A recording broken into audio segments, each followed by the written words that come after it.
भारत के GDP quarter 2 में 7.6% से बढ़े हैं, लेकिन इसमें हमें क्या, हम जैसे आम आदमी को इसमें क्या फायदा और ये जीडीपी क्या है। देखिए, भारत एक बाजार है। जैसे हम आपके घर के पास में, घर के बगल में जैसे बाजार होता है ना, मार्केट होता है, उसमें कोई बंदा बाल काटता है और कोई कपड़ा बेचता है और कोई मोबाइल वगैरह बेचता है, कोई चावल, गेहूं, आटा वगैरह बेचता है। एक बाजार में आपको ऐसे बहुत सारे दुकान मिल जाएगा जो कुछ ना कुछ सामान बेच रहा है। इस बाजार में सारे दुकानदार मिला के एक साल में जितने भी रुपए का सामान बेचा है वही होती है इस बाजार की जीडीपी। जैसे सोचो, इस बाजार में एक साल में कपड़ा, चाल, फोन सब मिला के 20 लाख रुपए की बिक्री हुई है, तो इस बाजार का जीडीपी होगा 20 लाख रुपए। उसी तरह देश में, हमारी भारत में जो सामान उत्पन्न होती है, जैसे कपड़ा, रॉड, सीमेंट, खेलना, चार्जर, गेहूं, चावल वगैरह भारत में उत्पन्न होके भारत के बाजार में जिस प्राइस में, जिस कीमत में बेचा जाता है, और कुछ कुछ सामान तो विदेशों में भी बेचा जाता है, सबको जोड़ के होता है भारत की जीडीपी। मतलब जो सामान भारत में उत्पन्न होती है और भारत में भी बेचा जाता है और एक्सपोर्ट करके विदेशों में भी बेचा जाता है, सबको भारत के जीडीपी में जोड़ा जाता है। लेकिन जो मोबाइल फोन चाइना में बन के भारत में बेचा जाता है, उसको भारत के जीडीपी में हिसाब नहीं किया जाता, जोड़ा नहीं जाता, वो चाइना के जीडीपी में हिसाब किया जाता है। हर साल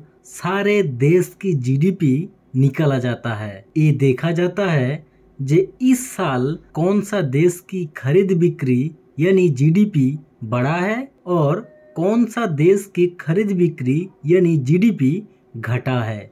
लेकिन साल के अंदर हर 3 महीने में जीडीपी हिसाब किया जाता है, जे 3 महीने के अंदर देश की खरीद बिक्री यानी जीडीपी बढ़ रहा है या घट रहा है। जैसे अप्रैल, मई, जून, इस 3 महीने के बाद हिसाब किया जाता है जे देश की खरीद बिक्री इस 3 महीने में बढ़ी है या घटी है।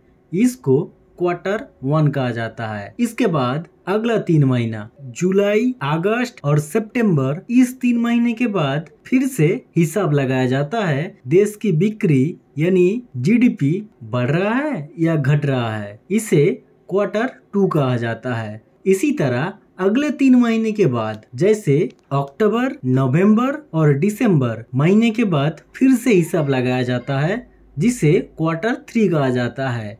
उसके बाद जनवरी, फरवरी और मार्च, इसको क्वार्टर 4 का जीडीपी हिसाब कहा जाता है। और ये सबको मिला के टोटल उस देश का एक साल में सेल कितना हुआ वो हिसाब लगा के जीडीपी निकाला जाता है। उसके बाद अगले साल से इस साल कितना बड़ा है उसी को दिखाया जाता है।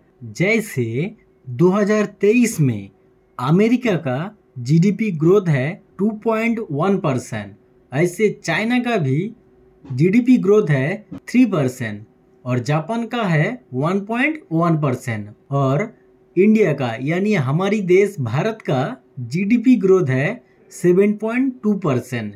यानी अगले साल भारत जितना सामान बेच रहे थे उससे 7.2% सामान ज़्यादा बेच रहा है। 2023 में भारत में उत्पन्न हुई बनाया गया प्रोडक्ट जितना बेचा जाएगा उतना आम आदमी को, हम आप जैसे आम आदमी को नौकरी मिलेगा, काम मिलेगा, सरकार को टैक्स मिलेगा और देश की विकास भी जल्दी होगा। और चाइनीज सामान खरीदोगे तो चाइना का विकास होगा, चाइना को टैक्स मिलेगा, चाइना के आम आदमी को काम मिलेगा। भारत में सामान बेच के कुछ टैक्स दे के वो लोग चाइना में भाग जाएंगे।